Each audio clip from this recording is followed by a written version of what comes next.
პოეტ ბელა ქებურიას საიუბილეო საღამო მოეწყო ბათუმის საჯარო ბიბლიოთეკაში.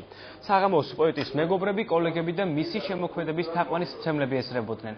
ბელა ქებურია 7 კრებულის ავტორია. შემოდგომაზე ხელოვანის კიდევ ერთი წიგნი გამოვიდა, რომელშიც მისი შემოქმედება მოიყრის თავს. ქებურია 6 პრემიის მფლობელია. საიუბილეო თარიღთან დაკავშირებით პოეტ საქართველოს მწერალთა კავშირმა ილია ჭავჭავაძის სახელობის სახელმწიფო პრემია მიანიჭა.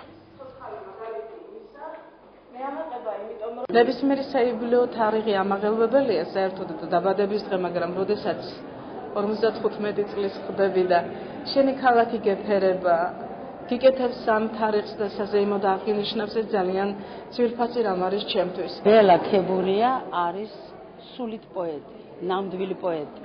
ისეთი პოეტი, რომლის შესახებაც დიდი ილია ბრძანებდა. პოეზია მადლიან ნიჭია, რომელიც ეძლევა კაცთა ღვთივრჩეულთა. მართლაც ასეთი ღვთივრჩეული პიროვნება არის ქალბატონი ბელა. მე მას ვიცნობ სტუდენტობიდან მოყოლებული, მისი პოეზია თავიდანვე დიდარი იყო სამშობლოს სიყვარულით, უშუალობით, უბრალოებით, ბუნების სიყვარულით და დღემდე ასე მოდის.